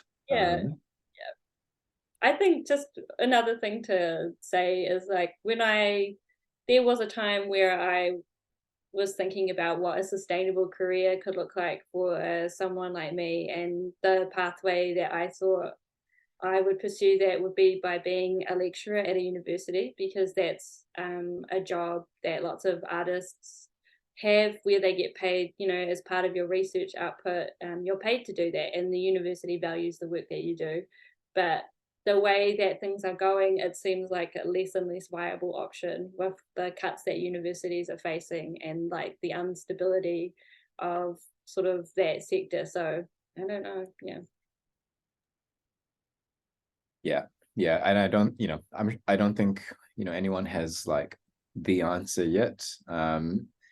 It's a tangent. It's not an actual response to the problem, but like I also have to be curious about these like new ways of making money that are not institutional. I mean, they are institutional, but not in the traditional sense. Like people who make art on Instagram and have Patreons and stuff like that. It is weird as heck to me. But I'm also starting to be like, okay, it is interesting. I'm not going to say if it's good or bad now.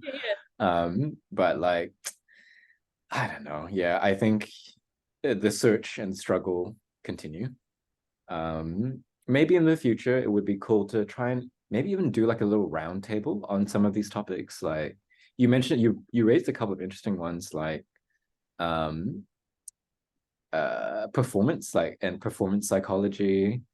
I don't know, like how funding works and alternative possible models for funding. Like I think these are all really interesting questions that like maybe don't get unpacked very well, or aren't really given the space to be unpacked well. So yeah, I think, yeah, we can talk more about it for sure in the future. But yeah, I think for today we probably have to call it, because yeah, it's getting on maybe Yes, like two yes. hours and 20 minutes at Okay, the cool. moment. Maybe you But can cut out some of the parts that are this is quite a long talk. I don't know. It's all no, in. no. It's a video on YouTube. You can skip bits if you don't, Yeah, if you true, know. true. It's no, I'd rather in these at the moment, I'd just rather lean into like maximum of information, and take the trade-off in like presentation or whatever. But this was really cool. Like I'm so glad to have been able to talk to you in this spacious way. I know we get to as friends, as well, Yeah, but like it is different to do it in a setting where it's going into an archive, maybe not like the biggest and most impressive archive, but like an archive of sorts. And yeah, I just think it's really important. I think I've yeah, said this to you before. It's not that we don't have these conversations. It's just they don't they don't often exist for a lot of people to access in any way. yeah. Um, And I want to say thank you to you, Greg, because I think that sort of the questions that you've posed in our initial conversations, they've really like helped me reflect on like what it is I do and like some of my processes and yeah, it's been really interesting and useful. Like yeah, and a I'm little bit glad. at times. But I hope, Uh, like, it's my hope as well that the conversation can be useful to like other makers and that they can kind of find a few things to hold on to within what we've talked about to relate to or to I don't know question. I do have a larger task. And also like, thank you very much. Yeah, I do appreciate that. Like, I do have a larger task of like thinking further about how and where this archive occurs. Mm, Because as you know, at the moment, it's just on my YouTube channel. But like, yeah, I'll be thinking more about like how to frame these conversations, where to stage them, where to keep them. But yeah, it'll be on the back burner for now. Um, but yeah, again, thank you so much, and maybe we'll get you back for something else in the yeah, future. cool. Maybe Love we it. can get a bunch of us to talk about, yeah, like I said, some particular topic, and that might be interesting too. Right, that sounds great. Thank you, Anna. Thank you, Greg.